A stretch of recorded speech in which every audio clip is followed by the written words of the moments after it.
مجرم کی گرفتاری کا انوکھا انداز۔ علامہ ابن جوزی رحمۃ اللہ علیہ اپنی معروف کتاب الازکیہ میں لکھتے ہیں، مجھے اطلاع پہنچی کہ ایک آدمی خراسان سے بغداد آیا۔ وہ حج کے لیے مکہ جا رہا تھا۔ اس کے پاس تقریباً 1000 دینار کی قیمت کے برابر موتیوں کا ہار تھا۔ اس نے ہار فروخت کرنے کی کوشش کی مگر کامیاب نہ ہو سکا۔ چنانچہ وہ ایک عطر فروش کے پاس پہنچا۔ اس کی شہرت اچھی تھی۔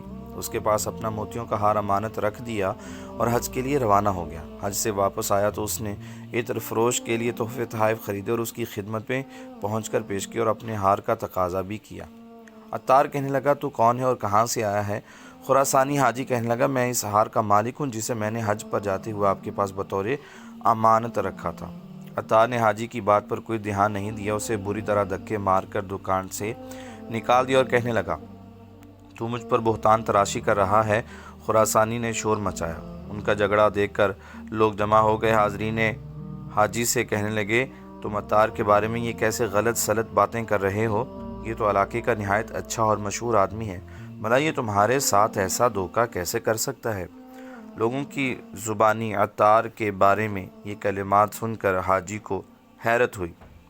وہ اب بھی رہ کر عطار سے اپنی امانت کا تقاضا کر رہا تھا مگر عطار اسے مسلسل گالیاں دیے جا رہا تھا۔ کچھ لوگوں نے حاجی کو مشورہ دیا، اگر تم اس جھگڑے کا حل چاہتے ہو تو خلیفۃ المسلمین عز-الدولہ کے دربار میں چلے جاؤ، اپنا مقدمہ پیش کرو اور ان سے مدد طلب کرو، عین ممکن ہے کہ تمہاری پریشانی کا کوئی حل نکل آئے۔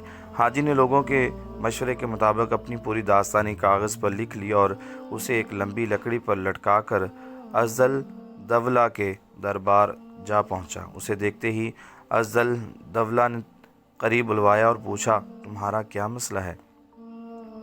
حاجی صاحب نے درخواست پیش کی اور زبانی طور پر بھی پوری داستان سنا دی۔ عز-الدولہ نے حاجی سے کہا، کوئی بات نہیں، تم کل عطار کی دکان کے پاس جا کر بیٹھ جانا۔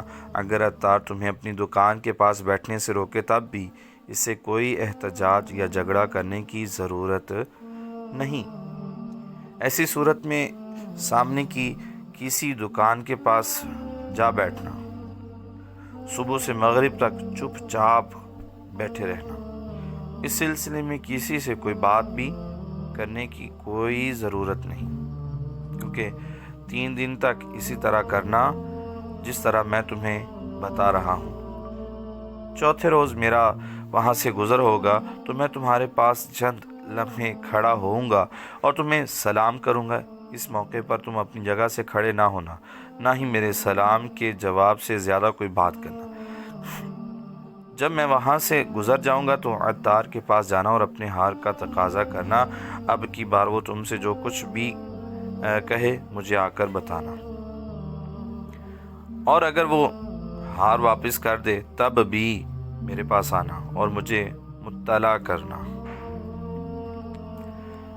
اگلے روز خراسانی عطار کی دکان کے پاس جا کر بیٹھ گیا، کسی سے کوئی بات نہ کی۔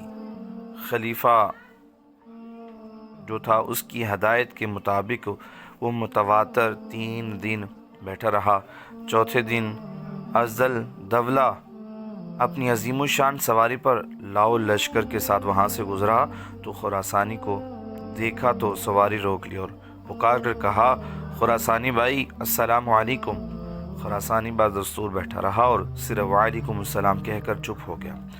عز-الدولہ نے کہا، خراسانی بھائی آپ آخر ہمارے پاس کیوں نہیں آتے اور اپنی ضروریات کیوں نہیں بتاتے؟